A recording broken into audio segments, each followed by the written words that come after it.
fracture site. As this degree increases, we start seeing an element of shear coming in. And at the highest possible grades, we see shear as well as a tilt. So studying the X-rays gives us a fair idea of what to expect. Now the intertrochanteric fracture, the key word is stability, like Dr. Vaishnavi just alluded to. So just study the fracture line. As the fracture line starts from the lesser trochanter and goes anti-clockwise, the instability is increasing.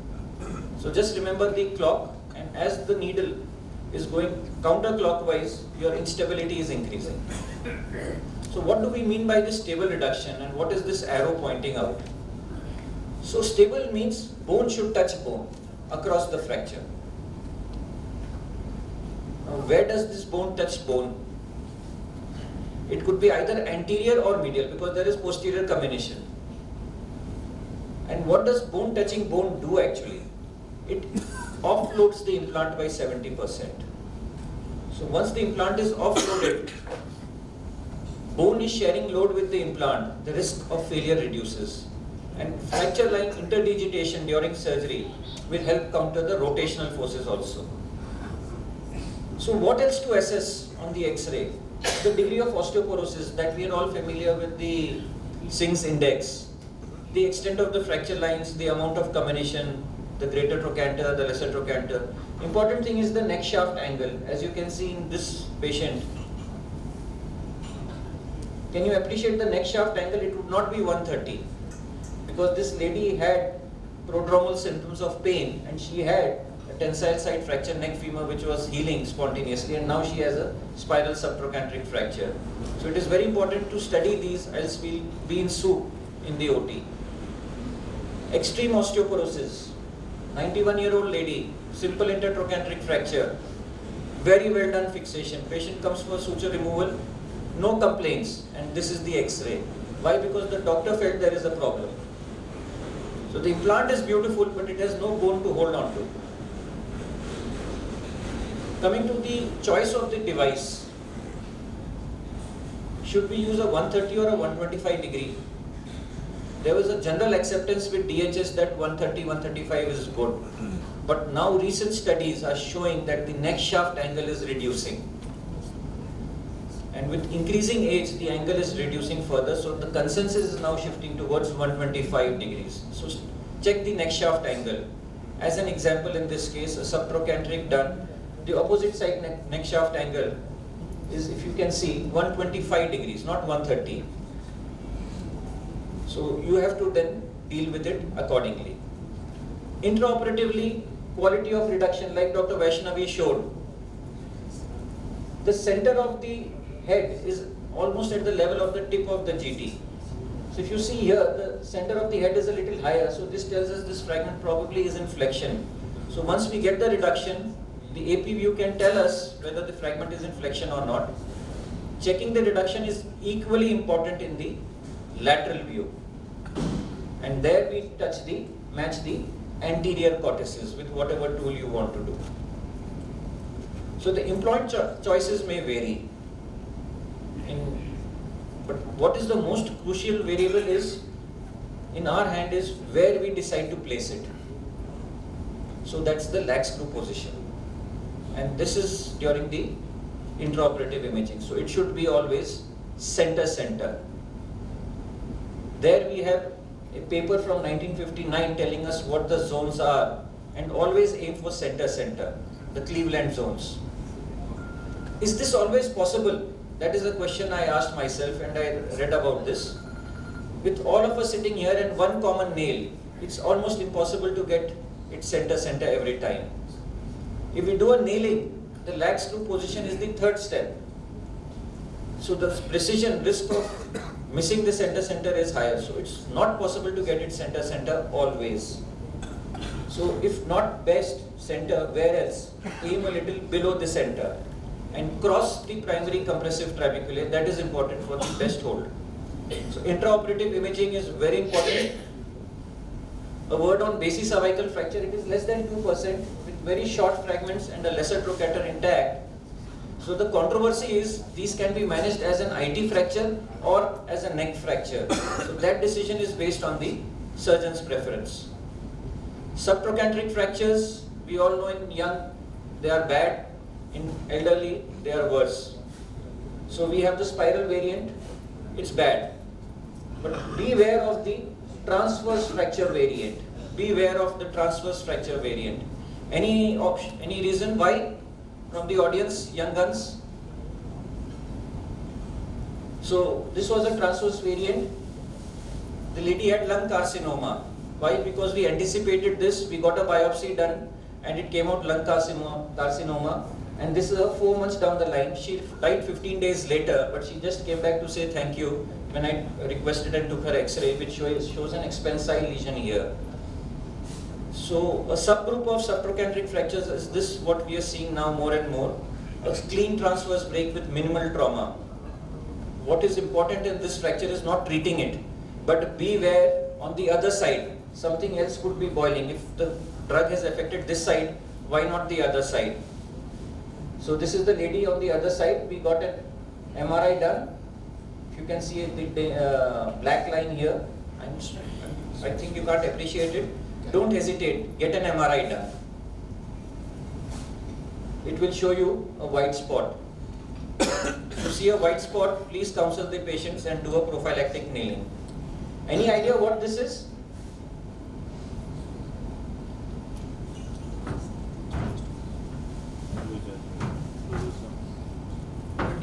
Lady. Osteomalacia, loser zones, greater trochanter avulsion. You can see a greater trochanter avulsion. X-rays are inadequate to tell us the extent of the fracture. MRI is the investigation of choice. Don't hesitate if you have a suspicion. There is no fracture line extending medially or into the neck. 87-year-old gentleman can go home with a crutch or walker. Lesser trochanter avulsion. Anything serious? Very serious. Very serious. Lesser trochanter avulsion. Always think of metastasis. Always in elderlies. In young it is a different ball game. In elderlies. 75-year-old lady lying in the casualty. X-ray is this, complaining of pain, flexing the hip with discomfort with assistance, unable to do straight leg raising. MRI. Don't hesitate to take an MRI in a high index suspicion. 87-year-old lady, fall at home, pain, goes to X hospital, X-ray taken, normal, sent home, not happy, comes back to me the next day. I take MRI, intertrochanteric fracture. Any guesses on what this is? Fracture shaft femur, nape, and started developing loss of function with no pain. 67-year-old. Paget's disease. Post-operative imaging. Done by me. This is one side for normal, some other patient, and this is the patient I did. Something is not right. This is not center. What do you check on post-op? Reduction and device position. It's not center. What happens at 3 weeks? It starts failing. My case, had to revise it. Post-operative imaging, what can you check? Reduction, device position. Device position, okay. Reduction, good? No. So this is what happens. The implant starts failing. So stainless steel gives us time. Titanium doesn't give us time. A word on CT scan. We must always try to check our result. And CT scan gives us an idea of version. So if there is an increase in version, like in this case, it means that the fracture we have fixed in internal rotation. And if there is a decrease in version, like in this case, it means the fracture is fixed in external rotation. So the take-home points are always insist on AP view. If there is a high index of suspicion, get an MRI taken. Beware of pathology. Beware of pathology. And that's my talk. Thank you. Thank you. Now, now we have chance for discussion. Please, I call all the speakers, all the delegates, questions over them.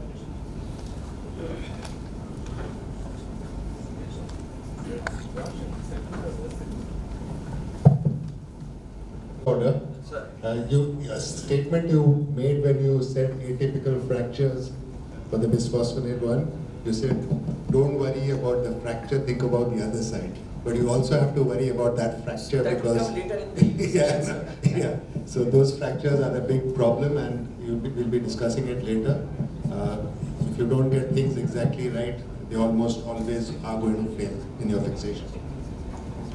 So questions, I think we need to ask questions.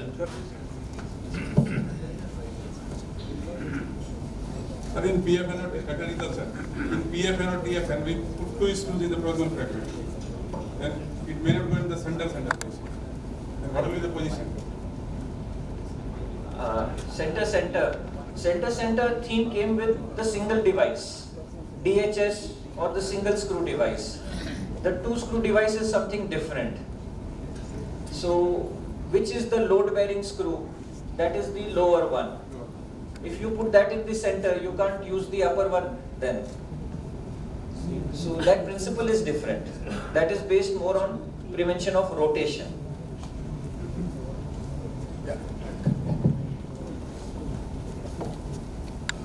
So in one of the cases you showed that Austromalacia case, you fixed with PFN and screw back out, relaxed screw. So what would have been an ideal implant in that case and what planning in such cases we can do?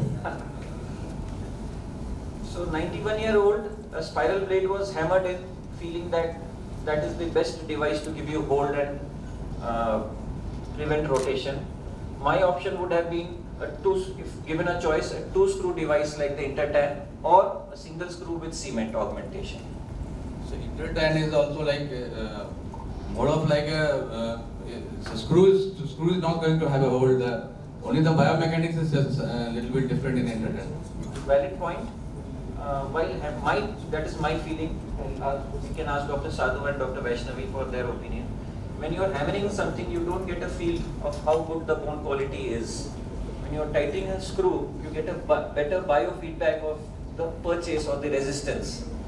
So, Doctor, my question is, do you ever hammer anything? hammer or the better one, the tap it. issue is how stable is your fracture, Right, sir.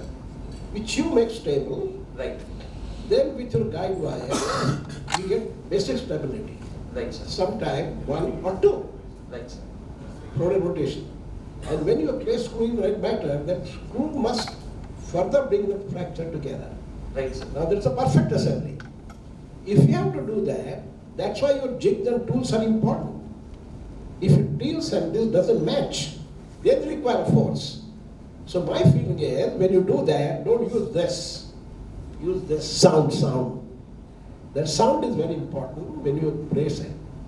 I think another thing should be careful about these fragility fractures, because the market forces are so powerful. And if you notice, they have suddenly withdrawn all those drugs. Did you notice that? And they have now come to Terifrac. If you notice, because not too many people come and tell me now that you should use osteophos or all those things. So I think what we have to analyze. So you are very correct that one side, if you have that fracture and they are minimally displaced, they are not so displaced, but very difficult to get reduction. And second thing is, the bone is so bad that even if you put an implant, it takes time to heal. High implant failure, that's what I have observed. Yes? Thank you, sir. Any other questions? Young person is for the head to survive. Anything else can be taken care of. But Dr. Sadhu, if you get too much valgus, don't you think there's a higher incidence of AVN? So, That's what they said, hat on a hook when they were doing. If you get excess valgus, traction force, then they said the chances of AVN are very high. So I think your osteotomy, as you rightly said, should do two things. Restore the angle, improve the bone-to-bone contact, And third thing is your balance, muscle balance. Muscle balance is equally important. So it should be planned with the opposite hip. And you do in that osteotomy. Because if you do excess valgus, my fear is you may end up with higher chance of a vascular necrosis. That you save the head, but that head becomes less of blood supply. What is your opinion? Sir, there may be theoretically a chance of more AVN with excessive valgus, but I don't aim for excessive valgus. Yeah. I would rather go for, I would not go for varus. Yeah, If a little valgus is much more acceptable to me rather than going for any varus, and any kind of discrepancy in the leg length is absolutely secondary for me. And also, let us say that in a young person we do get an AVN. AVN on X-ray or MRI, etc., is not necessarily incompatible with function.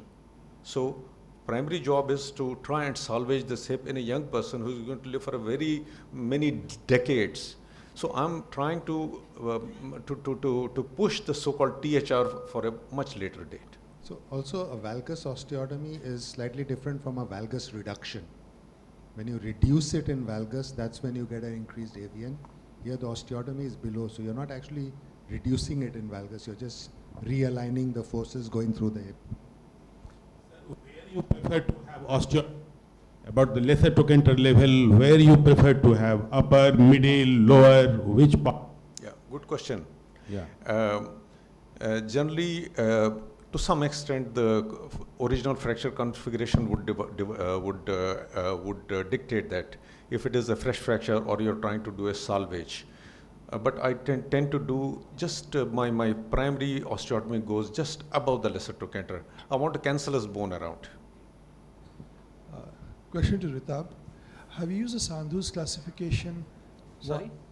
Sandhu's classification using X-ray and CT, delayed presentation of femurs. Do you think it's very useful for size and the gap to predict your Absolutely. failures in your type of? Absolutely.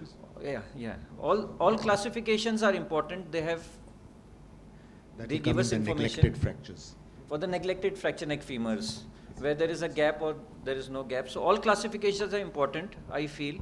Someone has thought about it and given us their opinion. It is up to us what we want to extract from it in which particular patient. So that's my take on that. Dr. Ritab, Sir. as you have said, if you are not going center, then come little bit below. Right, sir. In AP, what about the lateral? Please explain. Lateral position, center, sir. Center. If I am not achieving the center, Then fall down, sir. Go posterior. go posterior. That's true. Yes. It was the old teaching. We used to have chance to do McLaughlin, SP Patterson plate and nail plate something. We used to hammer. We used to hammer the nail at that time. Sorry. So I think old is gold. This still survives. I think so. If you fail there, you come over a little bit in AP, and in lateral you come over a little bit posterior. I think so. So the reason for that is the best bone is center, okay? There Yeah, are enough yeah. studies. The cutout is not a straight up thing, it's a rotational thing. Okay, all these cutouts from the head, it's not that it goes straight up as it looks on the X-ray, but it's a rotational cutout. Okay, so it tends to go anteriorly and up. Okay, so if you're a little behind and below, it's better than being anterior and above. But ideally, you want to be center. Good morning to all our teachers. An 90-year-old lady with XL head, cement augmented implants versus replacement. Yes. So I think that is beyond my purview, but to answer your question, that's an option. But intertrochanteric fractures, if you start fixing them, the chances of dislocation are also going to be high. So it's not an easy task doing primary replacement in a intertrochanteric fracture. And I would not recommend it at all. One thing you must remember, cement doesn't replace the bone. And 90-year-old lady uses cement, that cement will not lock. And there are comorbidities related to cement. cardiopulmonary. So your question is right. If you do arthroplasty, how do you do? I will talk to you today. Right, sir. And if you do that way, your chances of dislocation are less than 2%, but morbidity is very less. It's not only the screw which holds, it's only the other soft tissue balance, how you do, which is responsible for this. I think we had very interesting discussion, and if anybody a question, you can ask the speakers, because we have a lot of interesting things to come. So I would like to thank the speakers and appreciate excellent presentation which all of you did. Thank you very much.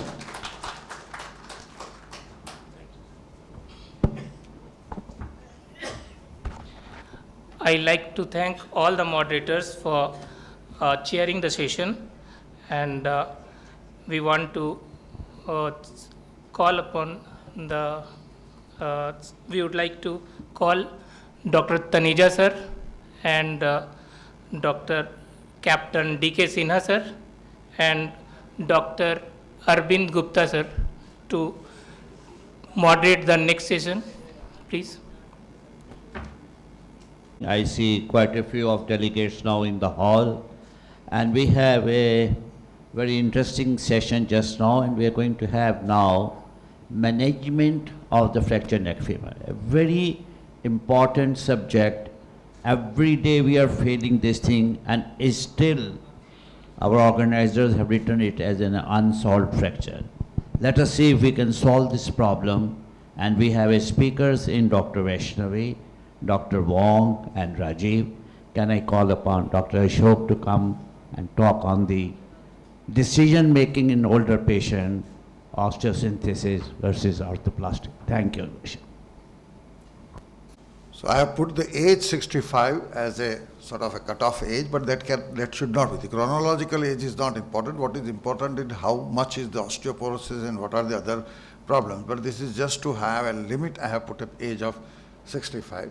So fractured neck femur more than 65 years, whether we do unipolar or bipolar, or you go for a total hip arthroplasty. I am not discussing the fixation, thinking that the fixations are usually more likely to fail, except in situations where it is an impacted fracture or other fractures where you might still do the fixation. So I am taking that out. I am thinking of displaced femoral fractures, and therefore fixations I am keeping out of the discussion.